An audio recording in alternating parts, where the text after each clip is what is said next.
Mindset is very important. और right mindset के बारे में कैसा होना चाहिए, अगर नहीं है तो क्या करना चाहिए, इसके बारे में आज हमको कुमार सर बताएंगे।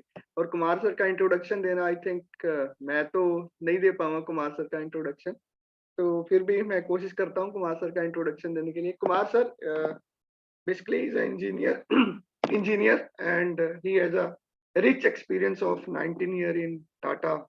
एक ही कंपनी में काम करा उन्होंने टाटा में, और देश के मतलब कोने कोने में, पंजाब में, मतलब काफी जगह पे उन्होंने काम करा टाटा। और उन्होंने फिर एकदम ही डिसीजन लिया कि मेरे को जॉब छोड़ना है और एंटरप्रेन्योरशिप करना है। और कुमार सर, और ये जो हम बुक रीडिंग है, जो एलर्न का जो देन है, ये कुमार सर का ये इनिशिएटिव लिया उन्होंने, और वो लोगों को देने में विश्वास करते हैं। एक गिवर है कि हाँ, लोगों को दिया जाए, सोसाइटी को गिव बैक किया जाए और लोगों की लाइफ में चेंज किया जाए। और बहुत से लोगों की लाइफ में उन्होंने चेंज भी किया है। एक हेल्पिंग पर्सन है और बहुत ही प्लीजिंग पर्सनैलिटी। तो कुमार सर आज हमको बताने वाले हैं कि what is a mindset, right mindset कैसा होना चाहिए, कैसे कैसे हम काम कर सकते हैं, और माइंडसेट को कैसे हम अपना सही कर सकते हैं। तो over to you Kumar sir for your presentation. Thank you Ajay ji for great introduction. And इतना सुबह सुबह अपने बारे में ज्यादा सुन के और अच्छा लग रहा है, बढ़िया सुन के। तो thanks a lot Ajay ji. अब सब लोग ये सोच रहे हैं आज के राइट माइंडसेट मतलब क्या है, राइट में है, माइंड भी है, राइट साइड पे है तो ठीक ही है, वही होना चाहिए, ऐसे ही लगता है क्या आप लोगों को?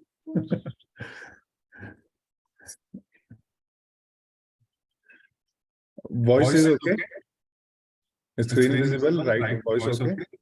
इको हो रहा है। इको हो रहा है, just a second. Is it okay now? Yes sir. Okay जी, चलिए, थैंक यू। तो मेरा पहले तो रिक्वेस्ट है, अगर आप लोग के लिए पॉसिबल है तो अपने कैमरा को चालू करें, क्योंकि हम सवाल जवाब रखेंगे इंस्टेड ऑफ ज्ञान सुनेंगे, ठीक है? सो अगर पॉसिबल होता है आपके लिए तो कैमरा को चालू कर लीजिए अगले 2-5 मिनट में। बिल्कुल अभी करने का जरूरत नहीं है, लेकिन जरूर कर लीजिए। सो अभी राइट माइंडसेट की जब हम बात करें तो राइट माइंडसेट मतलब क्या, और इसको मैं बोलूं इससे बेटर है कि हम एक बहुत ही बढ़िया शख्स हैं उनसे सुनते हैं। नाम तो सुना ही होगा इनका, रॉबर्ट कियोसाकी। इन्होंने क्या बोला कि getting rich begins with the right mindset, the right words and the right plan. कितने लोग हैं जिनको लगता है कि सच में रिच होना चाहिए? एनीवन? अगर आप चाहते हैं कि आप रिच होना चाहते हैं, तो रिच होने के लिए या सक्सेसफुल होने के लिए या जिंदगी में आगे बढ़ने के लिए एक सही माइंडसेट होना बहुत जरूरी है। तो सही माइंडसेट, देखो राइट के दो शब्द है, मतलब हो सकते हैं। राइट मतलब दायां भी होता है, राइट मतलब सही भी होता है ना? तो राइट वाला माइंड की बात नहीं कर रहे हैं, वापस सही माइंडसेट की बात कर रहे हैं यहाँ पे। तो सही माइंडसेट क्या है, हम उसको जानते हैं यहाँ पे, ठीक है? और उससे एडवांटेज क्या है, और क्यों हमें सही राइट माइंडसेट रखना चाहिए। तो पहला एडवांटेज हम बात करेंगे, इससे ये है कि हमारी सेल्फ स्टीम बहुत अच्छी होती है। मतलब हम अपने बारे में अच्छा सोचते हैं, हम खुद के बारे में अच्छी बात करते हैं, सोच पाते हैं। और जिसका सेल्फ एस्टीम अच्छा होता है वो लोगों कहीं पे भी जाके अच्छा करता है। बहुत सारे लोग जब आप देखते हो, क्या आपके साथ ऐसा होता है, कई लोगों के साथ ऐसा कुछ होता है कि आपको लगता है कि मैं ये नहीं कर सकता, ये तो मेरे लिए बहुत बड़ी चीज हो गई, मैं इनसे कैसे बात करूं? ऐसा कभी आपने फील किया है? आप में से कोई भी, आप लोग चैट को यूज कर सकते हैं, हैंड रेस करके बता सकते हैं ये मेरे से ना हो पाएगा। लेकिन जिनकी सेल्फ एस्टीम बहुत अच्छी होती है, उनको ऐसी कोई चीज नहीं लगती है। हाँ, डर तो सबको लगता है, लेकिन है ना, यहाँ पे सेल्फ एस्टीम अच्छी होने की वजह से उनको ऐसा कोई चीज नहीं लगता है कि ये मेरे से ना हो पाएगा, ठीक है?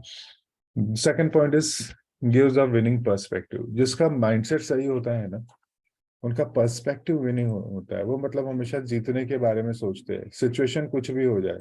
जब गिरता तो हर कोई है ना, लेकिन इनके पास हमेशा है ना सोचने का एक तरीका होता है कि हम कैसे जीत पाएंगे, हमें कैसे जीतना चाहिए।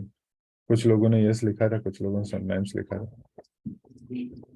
और आगे बात करते हैं, ये ऑप्टिमिस्टिक होते हैं। देखिए सिचुएशन तो सबके साथ में आती है, और एक ही सिचुएशन हम सब ने सुना है कि ग्लास आधा भरा या आधा खाली, लेकिन सिचुएशन एक, और उसी सिचुएशन में सोचते हैं कि ठीक है, ये हमारे कुछ लिए बढ़िया, कुछ हमारे लिए कुछ बढ़िया चीज हो रही है। ऑप्टिमिस्टिक होते हैं, बहुत ही ज्यादा ऑप्टिमिस्टिक होते हैं। उनको पता होता है कि जो हो रहा है बहुत बढ़िया हो रहा है हमारे लिए। जैसे मैं आपसे एक कहानी के माध्यम से बात करूंगा कि एक शख्स था, वो आर्मी में काम करता था। जैसे हमारे वेंकन्ना जी भी आर्मी में काम करते हैं, ठीक है।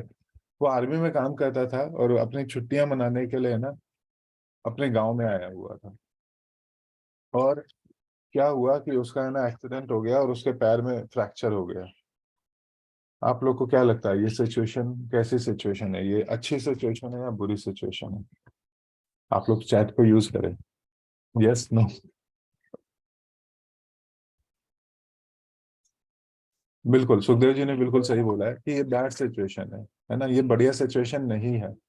लेकिन अब आगे की बात तो हमने देखी ही नहीं, हमारा पर्सपेक्टिव हम नहीं समझ पाते। आगे ये बात हुई थी कि उसको अगले दिन मैसेज आया कि भाई जम्मू कश्मीर में है ना युद्ध हो रहा है, तुम्हें वहां पे आना है।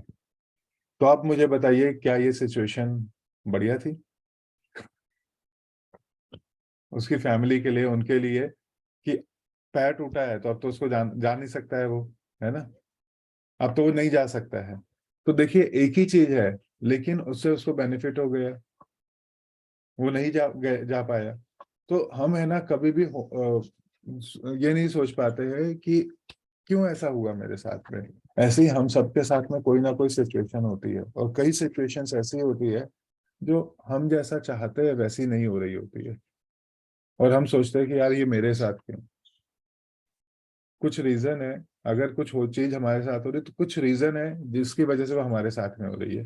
तो हमें बहुत ऑप्टिमिस्टिक होना चाहिए, हमें समझना चाहिए कि कोई भी चीज अगर हमारे साथ हो रही है तो उसके पीछे एक रीजन है, उस रीजन को फाइंड आउट करने का कोशिश करें। वाई मी की जगह पे बोले कि ट्राई मी, ये मेरे साथ क्यों हो रहा है, क्यों हो रहा है, मेरे को ये चीज क्यों सिखाई जा रही है ना। अगर हम इसको जानने की कोशिश करेंगे तो ये अप्रोच हमारे लिए बहुत अच्छे काम करेगी। Second, attitude. बहुत पॉजिटिव एटीट्यूड के होते हैं, कुछ भी हो जाए, है ना। जैसे थोड़े दिन पहले हम कहीं पे बैठे हुए थे और किसी ने बोला, मैं रियल एस्टेट में भी हम लोग हैं, तो किसी ने बोला कि आज भी है ना जो लोग आने वाले थे, कल की ही बात है, जो लोग आने वाले थे ना वो नहीं आए। 5 विजिट थी और जब तक मैं गया तो 4 लोगों ने ना बोल दिया था। तो बहुत बुरा लगता है कि 5 में से 4 लोग नहीं आए। लेकिन अगर आप देखो, एक एग्जांपल से मैं आपको बताता हूँ कि एटीट्यूड कैसा होना चाहिए। तो एक शख्स ने बोला कि ये तो बहुत अच्छी बात है कि मतलब 5वां तो आएगा ही आएगा। ठीक है, अब ये कैसे मैं आपको बताऊं। तो एक एग्जांपल लीजिए, और कार्ड्स, सबने ताश देखे हैं, 52 कार्ड्स होते हैं और 2 बोनस भी होते हैं, जोकर भी होते हैं। तो 52 या 54 जो भी आप काउंट कर लो। मान लीजिए कि आप खेल रहे हो, सबसे बड़ा पत्ता इक्का होता है, इक्का मतलब ए जो होता है, ठीक है। अब इतना बड़ा पत्ता है और आप चाहते हो कि आपको इक्का आ जाए, और अपने आपने पहले 10 पत्ते शफल किए और निकाले उसमें से इक्का नहीं आया, तो क्या ए है उसमें, इक्का है वहां पे या नहीं है कि नहीं है? हमारे डेक में है कि नहीं है? सो क्या हमें क्या करना चाहिए ना, यार ये ताश बढ़िया नहीं है, इसमें एक भी इक्के नहीं, फेंक दो उठा के।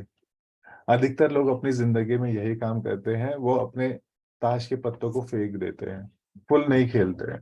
अरे आपने 10 किया, और 10 पत्ते पलट के देखिए, क्या इसमें इक्का नहीं मिला? तो क्या चांसेस है कि आगे और इक्के आएंगे? आएंगे। और अगर मुश्किल लगता है तो और 10 पत्ते पलट दीजिए, शायद नहीं आएंगे। हो सकता है कि आप बहुत ही अनलकी हो उस टाइम पे, 30 पत्तों में नहीं आए, आपने और 10 पलटे, हो सकता है शायद यहाँ पे भी नहीं आए, लेकिन अब जो बचे हुए 12-14 पत्ते हैं ना, वहां पे होगा। और अगर आपका बैड लक बहुत खराब है तो मैक्सिमम 48 पत्ते पलटोगे, तब तक कोई भी ए नहीं आएगा। हो सकता है कि वो सबसे नीचे दबे हुए, लेकिन फिर भी 4 तो आएंगे ही, है ना। ऐसा तो मैंने कोई ताश की गड्डी नहीं देखी जहाँ पे कम इक्के होते हैं, सब में 4 ही होते हैं। तो अगर आप बहुत लकी हो तो पहले 4 आ सकते हैं, अगर आपका थोड़ा सा आपसे ज्यादा मेहनत करानी हो तो फिर बाद में भी 4 आ जाएंगे, लेकिन 4 तो है। बॉडी लैंग्वेज, इनकी बॉडी लैंग्वेज है ना बहुत स्ट्रांग होती है। ये हमेशा बहुत ऑप्टिमिस्टिक रहते हैं। आप अक्सर इन लोगों को देखोगे, पहली चीज हमेशा स्माइलिंग दिखेंगे। दूसरी चीज ये है ना अपवर्ड लुकिंग होते हैं, ये ऐसे झुकते झुकते नहीं है, झुक के नहीं वो कर रहे होते हैं। और बहुत स्ट्रांग बॉडी लैंग्वेज होती है, इनको देख के ही है ना एनर्जी आ जाती है। कहते हैं दो तरीके के लोग होते हैं, पहले वो जिनके आने से खुशी मिलती है, और दूसरे वो जिनके जाने से खुशी मिलती है। तो आप पहले वाली कैटेगरी में आना चाहते हो या दूसरे वाली कैटेगरी में आना चाहते हो? कुछ लोग जब रूम में आते हैं ना तो बड़ी खुशी आती है, और कुछ लोग जाते हैं तब खुशी मिलती है। आई थिंक फर्स्ट तो अपनी बॉडी लैंग्वेज को हमें स्ट्रांग बनाना है राइट माइंडसेट के लिए।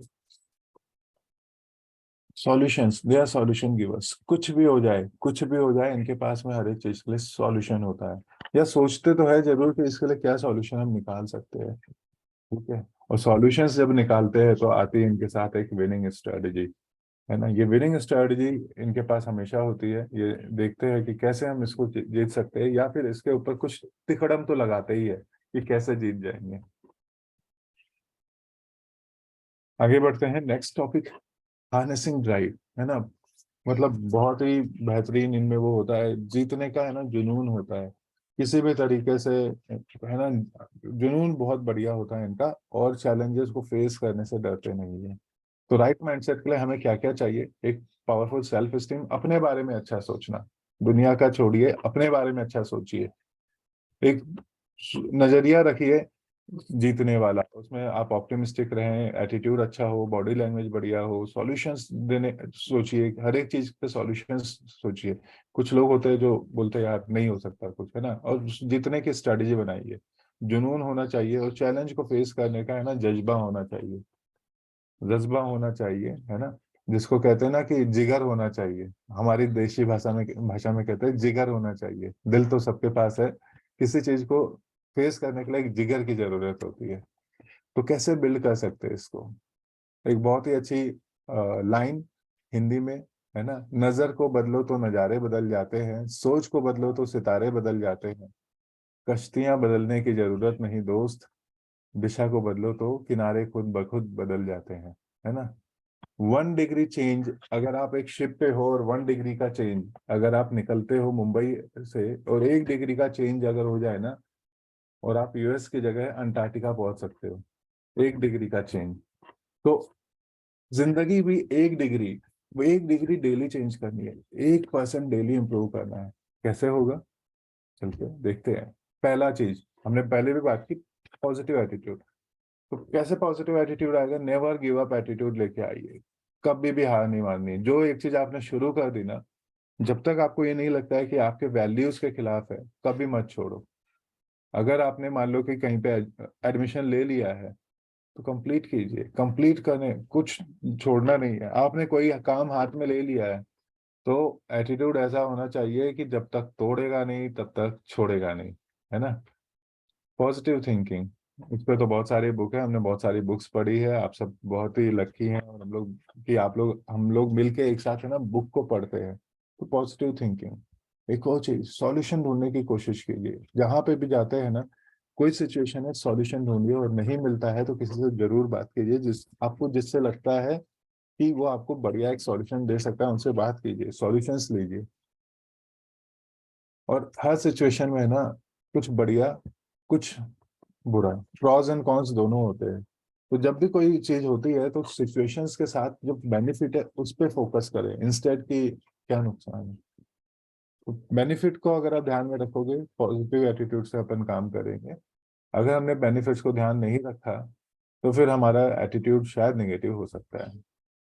दूसरा पॉइंट है एफर्ट एंड कंसिस्टेंसी। अगर हम चाहते हैं कि हम हमारे को राइट माइंडसेट रखना चाहते हैं, तो हमारा एफर्ट्स है ना बहुत जबरदस्त होना चाहिए। और एक फॉर्मूला आज आप लिख लो, अगर लिख सकते हो आप लोग तो लिख लीजिए। सक्सेस क्या है ना, सक्सेस है एफर्ट्स इनटू कंसिस्टेंसी। आप कुछ करते हो और लगातार करते रहते हो, लगातार करते रहते हो, लगातार करते रहते हो, है ना। तो आप सबको एक दोहा याद होगा कबीर जी का, जस्ट अभी मेरे दिमाग में नहीं आ रहा है, जिसमें रसरी आवत जात के सिल पर पड़त निशान, है ना। सो वो रस्सी भी जब बार बार पत्थर पे घिसती रहती है तो उस पे भी निशान डाल देती है। देखिए, आप सबने देखा होगा, कहीं ना कोई ऐसा पत्थर देखा होगा जिसपे एक बूंद लगातार गिर रही है सालों से और उसको छेद कर दिया हो, है ना। लेकिन आप पानी का प्रेशर मार दो 2 घंटे 24 घंटे, कुछ फर्क नहीं पड़ने वाला, पत्थर साफ हो जाएगा। तो हमारा लगातार कंसिस्टेंसी अगर एफर्ट रहेगा, जिस तरीके से हम सब लोग मिलकर बुक रीडिंग में करते हैं, और ऐसा बुक नहीं है कि बुक रीडिंग मैं अकेला करता हूँ। अब देखिए, कल तो हम अवेलेबल नहीं थे, सुखदेव जी ने बहुत बढ़िया तरीके से इसको किया, कभी अजय जी करते, कोई भी कर रहा होता है। तो ये जो हमारी टीम का कंसिस्टेंसी के साथ एफर्ट होते हैं ना, ये हमको सक्सेस की तरफ लेके जाते हैं। दूसरी बहुत इंपॉर्टेंट चीज है डिसिप्लिन। बिना डिसिप्लिन के कुछ भी नहीं हो सकता। सूरज है ना, अपने डिसिप्लिन को फॉलो करता है, इसलिए उसका सक्सेस बहुत ज्यादा है। किसी के यहाँ पे ऐसा होता है क्या कि सूरज ने बोला चलो यार आज नहीं आना है? आप में से किसी के यहाँ ऐसा है? पॉसिबल है? डिसिप्लिन हमें भी है ना, इसी तरीके का डिसिप्लिन लेके आना है। तो डिसिप्लिन कैसे बनता है? पहले तो एक डायरेक्शन सेट कीजिए कि आप जाना कहाँ चाहते हो। जैसे कुछ लोग सुबह उठना चाहते हैं लेकिन उन्होंने तय ही नहीं किया है कि सुबह उठ के क्या करना है। तो पहली जो बहुत इंपॉर्टेंट चीज है कि हमें डायरेक्शन सेट करना है कि हमें जाना कहाँ पे है। आप जिंदगी में जाना कहाँ चाहते हो? बहुत लोगों के साथ ये दिक्कत है कि कोई भी आके उठा के कुछ भी लेके चला जाता है। तो आज ये कर रहे होते हैं, आप 3 महीने के बाद में मिलोगे तो वो दूसरा कुछ और कर रहे होते हैं, फिर उनको कहीं और उठा के कोई लेके चला जाता है। तो डायरेक्शन सेट कीजिए आप कहाँ जाना चाहते हैं। और दूसरा चीज है कि उसमें कंटिन्यूअस इंप्रूवमेंट करते रहे। जैसे हमने पहले भी बात किया था, 1% इंप्रूवमेंट की बात की थी। तो एक जापानीज टेक्निक है काइजन, वो यहाँ पे कहते हैं कि लगातार है ना आप इम्प्रूव करते रहें। तो एक 1% का इम्प्रूवमेंट अगर आप करोगे डेली अपनी लाइफ में, तो क्या लगता है कि एक साल में 365 डेज में कितना इम्प्रूव करते रहेंगे हम लोग? कोई लिखना चाहेगा? आप लोग अपने मोबाइल को उठाइए और मोबाइल में जाके है ना कैलकुलेटर पे जाइए, या फिर गूगल आपके किसी ब्राउजर पे जाइए और वहां पे लिखिए 1% इन 365 डेज।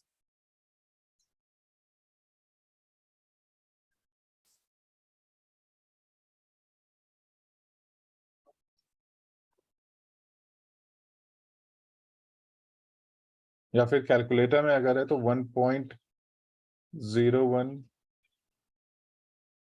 पावर 365। और मेरे को इसमें जो भी नंबर आया लिख के बताइए।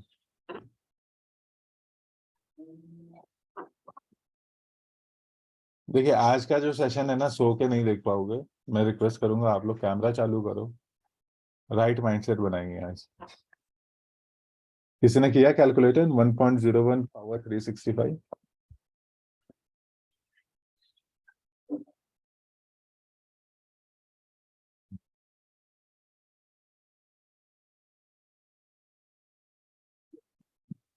Ajay ji thank you. और किसी ने लिखा है? और किसी ने कैलकुलेट किया है?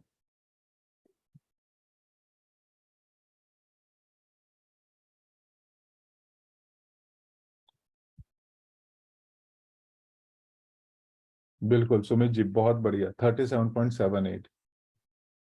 आज आप जो हो वहां से 37-38 टाइम्स हम बेटर हो सकते हैं अगर हमने 1% इम्प्रूवमेंट की आदत डाल दी।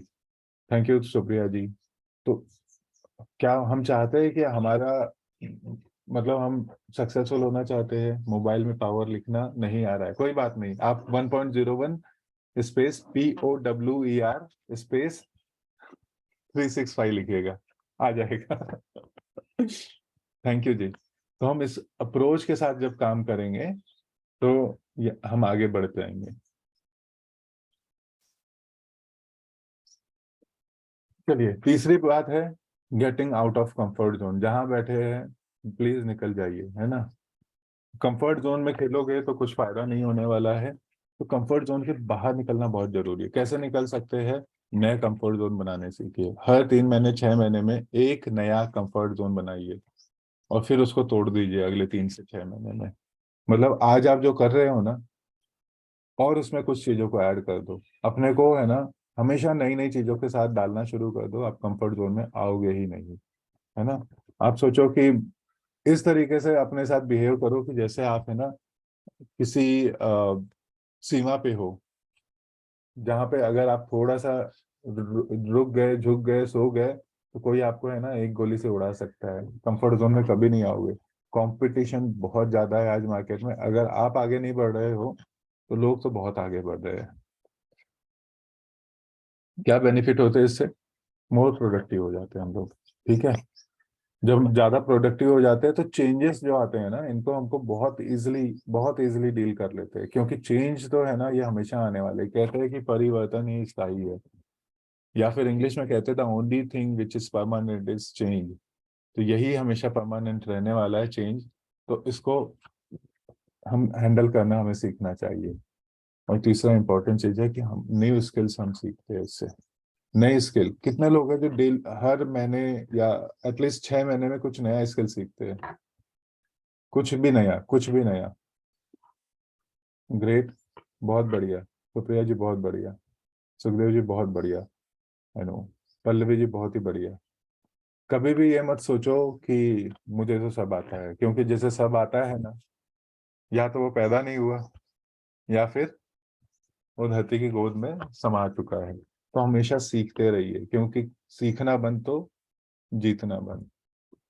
चलिए, ये चित्र है fix mindset versus versus growth mindset. मुझे नहीं पता इसमें कितनी चीज आपके लिए सही होगी, लेकिन आप खुद को एनालाइज कीजिए। चाहे तो इसका पिक्चर ले लीजिए और एनालाइज कीजिए कि आप कितना फिक्स माइंडसेट में हो, कितना ग्रोथ माइंडसेट में हो।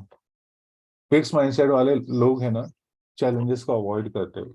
क्या करना लाइफ में, है ना? चल रहा है, नौकरी चल रहा है, क्या सोचते हो, है ना? लेकिन ग्रोथ माइंडसेट वाला है ना, अपॉर्चुनिटी के जैसे देखता है। वो कहता है जब चैलेंज आया ना तो बोलता है अब आया मजा जिंदगी का। फिक्स माइंडसेट वाला है ना बंदा, शर्माता है। जो चीज नहीं आती ना, शर्माता है। और जो ग्रोथ माइंडसेट वाला है ना, वो सोचता है यार ठीक है ना, मुझे नहीं आता है। वो सबके सामने एक्नॉलेज करता है या खुद से एक्नॉलेज करता है और आगे बढ़ जाता है। जब क्रिटिसिज्म होता है तो फिक्स माइंडसेट वाला बंदा है ना, उसको हैंडल नहीं कर पाता है। ठीक है ना? और फिर वो बहस में बात हो जाती है। और जो ग्रोथ माइंडसेट वाला बंदा है ना, वो कंस्ट्रक्टिव क्रिटिसिज्म पे देखता है, उसमें से सीखता है, कुछ उसमें से ले लेता है। इसने मेरे को क्यों ऐसा बोला, है ना? देखिए, एक फिक्स माइंडसेट वाला, तूने मेरे को ये क्यों बोला, और ग्रोथ माइंडसेट वाला बोलता है कि उसने ऐसा क्यों बोला होगा, मैं कहाँ इंप्रूव कर सकता हूँ। फिक्स माइंडसेट वाला सोचता है कि इंटेलिजेंट है ना, ये तो बस जो भी है ईश्वर का दिया हुआ है। और जो ग्रोथ माइंडसेट वाला वो बोलता है कि हमेशा इसको इम्प्रूव किया जा सकता है। फिक्स माइंडसेट वाले लोगों के अप्रूवल की कोई वो करते हैं, वो कुछ भी करते हैं ना तो बोलते हैं कि ये ठीक है क्या। ग्रोथ माइंडसेट वाला क्या करता है, लर्निंग पे फोकस करता है, अप्रूवल के वो नहीं करता है। वो चीजों को खुद से करने के लिए सीख लेते हैं, है ना? फिक्स माइंडसेट वाले लोग अपने को प्रूव करते हैं, और ग्रोथ माइंडसेट वाले रिजल्ट पे फोकस करते हैं। फिक्स माइंडसेट वालों को जब कोई सक्सेसफुल हो जाता है ना तो उसका बड़ा डर लगता है। ग्रोथ माइंडसेट वालों को जब लोग सक्सेसफुल होते हैं ना, उनसे वो इंस्पायर होते हैं। जैसे यहाँ पे इस कम्युनिटी में मैं देखता हूँ बहुत ही बढ़िया लोग हैं, और मेरे को लगता है कि अधिकतर लोग हम लोग है ना ग्रोथ माइंडसेट वाले ही है। अधिकतर नहीं, सभी यहाँ पे, क्योंकि आप सब है ना किसी को सुनने आए हो, अपना समय निकाल रहे हो। और कुछ लोग जो फिक्स माइंडसेट वाले हो तो बोलते हैं जब मेरा सेशन होगा तो मैं आऊंगा, नहीं तो फिर ये फर्क पड़ना है ना।